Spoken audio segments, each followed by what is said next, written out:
अवनी के मन में तरह तरह के सवाल घूम रहे थे जिसका जवाब अभी तक उसके पास नहीं था। वो गौतम को लेकर बहुत इनसिक्योर फील कर रही थी।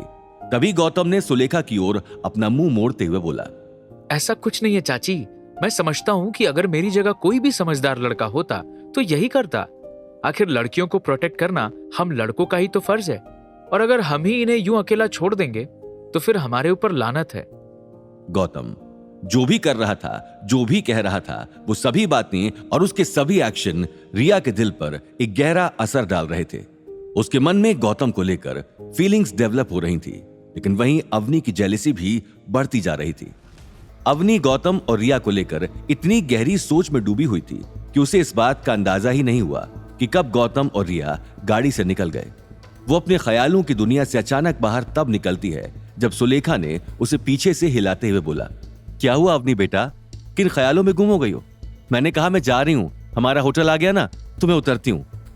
अवनी बोली, जी जी सुलेखा चाची, वो मैं जानती हूँ आज जो भी हुआ वो हम सबके लिए बहुत अजीब था। अब आप आराम कीजिए, और मुझे लगता है कि कुछ घंटों की नींद तो जरूरी है, तभी ये सारी थकान निकलेगी। ऐसा कहकर अवनी की नजरें इधर उधर डोलने लगीं, जिसे देखकर सुलेखा ने बोला, हाँ बेटा वो तो ठीक है, लेकिन तुम इधर उधर क्या ढूंढ रही हो? अवनी ने कार में आगे पीछे देखते हुए बोला, नहीं चाची, वो आपको मैं सी ऑफ कर रही थी तो मैंने सोचा रिया को भी एक बार बाय बोल दूं, लेकिन वो कहीं दिखाई नहीं दे रही है। कहाँ गई? क्या वो अपने रूम में चली गई?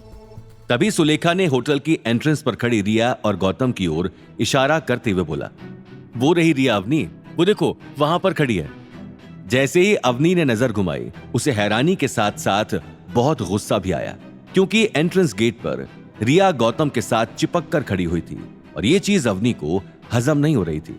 वो अपने पति को किसी गैर औरत के साथ नहीं देख पा रही थी। जहां सुलेखा चलते हुए गौतम और रिया के पास पहुंची, वहीं अवनी कार के नजदीक खड़ी होकर उन सभी को गौर से देखने लगी।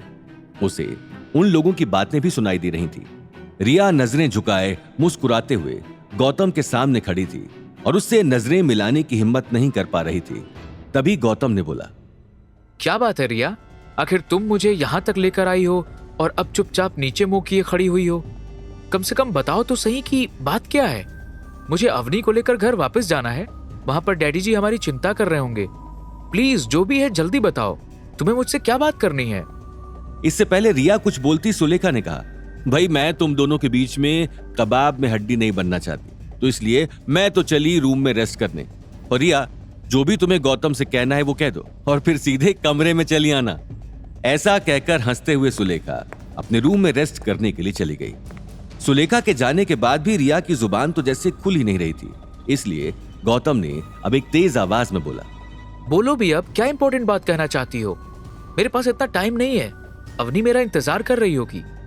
रिया गौतम के आगे कुछ इस तरीके से खड़ी हुई थी कि गौतम को अवनी का चेहरा दिखाई नहीं दे रहा था, इसलिए उसे पता नहीं था कि अवनी भी वहां पीछे ही खड़ी हुई है। लेकिन अवनी उन दोनों को देख भी पा रही थी और अच्छे से उनकी बातें सुन भी पा रही थी। गौतम रिया की चुप्पी से अब इरिटेट होकर वहां से जाने ही वाला था कि तभी रिया ने कुछ ऐसा किया जिससे न सिर्फ अवनी बल्कि गौतम भी हैरान रह गया। गौतम वहां से निकल ही रहा था कि तभी रिया अपने जज्बातों को कंट्रोल न कर पाई और उसने गौतम का हाथ पकड़ लिया। ये देखकर अवनी के मुंह से सिर्फ एक बात निकली, जिसका डर था वही हुआ। वो मन ही मन बोलने लगी, मुझे पता था ऐसा होने वाला। कि रिया की आंखों में गौतम के लिए मोहब्बत देखकर मैं समझ गई थी कि ये कोई ना कोई ऐसी हरकत जरूर करने वाली है जिससे सबसे ज्यादा परेशानी मुझे ही होगी, और वैसा ही हुआ। ऐसा सोचते हुए अवनी की आंखों से लगातार आंसू टपक रहे थे, लेकिन वो ये देखना चाहती थी कि आखिर गौतम क्या करता है। क्या वो बदले में रिया का हाथ पकड़ लेता है या फिर उसे झटक कर अवनी के पास आ जाता है। यही देखने के लिए जैसे तैसे अवनी अपनी हिम्मत बांधकर वहां पर खड़ी रही, क्योंकि वो जानती थी कि गौतम को नहीं पता कि वो वहीं पीछे खड़ी हुई है। गौतम को रिया का उसे इस तरह छूना और उसका हाथ पकड़ना बहुत ही अनकंफर्टेबल महसूस करवा रहा था, जिस वजह से गौतम ने बिना एक भी पल लगाए अपना हाथ वापस पीछे खींच लिया और बोला, रिया ये क्या कर रही हो? बात करनी है तो पीछे होकर बात करो, यूं हाथ पकड़ने का क्या मतलब है? तुमने मेरा बहुत टाइम ऑलरेडी वेस्ट किया है, अब जाओ यहाँ से। गौतम का रिएक्शन देखकर रिया घबराकर तुरंत होटल के अंदर चली गई। वहीं गौतम कार की तरफ जाने ही लगा कि उसने अवनी को देखा, जिसकी आंखों से लगातार आंसू बहते जा रहे थे। ये देखकर गौतम अंदर से हिल गया और फौरन दौड़कर अवनी के पास गया और उससे बोला, अवनी तुम रो क्यों रही हो? देखो जो कुछ भी तुमने देखा इसमें मेरी कोई गलती नहीं थी। ये सब कुछ रिया ने किया है। मैंने उससे बोला कि वो मुझसे दूर रहकर बात करे और मुझे नहीं पता कि उसे अचानक कौन सा दौरा पड़ा कि उसने मेरा हाथ ही पकड़ लिया। प्लीज अवनी, इसको गलत वे में मत लेना प्लीज। इस वक्त अवनी सिर्फ रो रही थी और वो गौतम की तरफ बिल्कुल नहीं देख रही थी।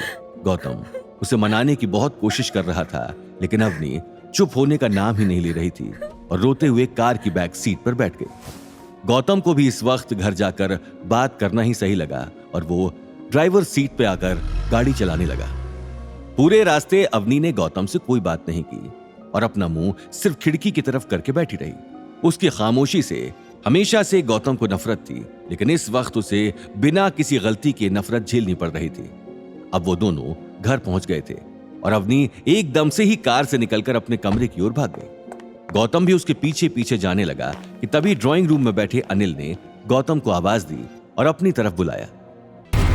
आगे की कहानी जानने के लिए देखिए अगला एपिसोड सिर्फ पॉकेट एफएम के यूट्यूब चैनल पर और रॉयल वारिस के सारे एपिसोड्स को सुनने के लिए डिस्क्रिप्शन में दी लिंक से डाउनलोड करें पॉकेट एफएम ऐप।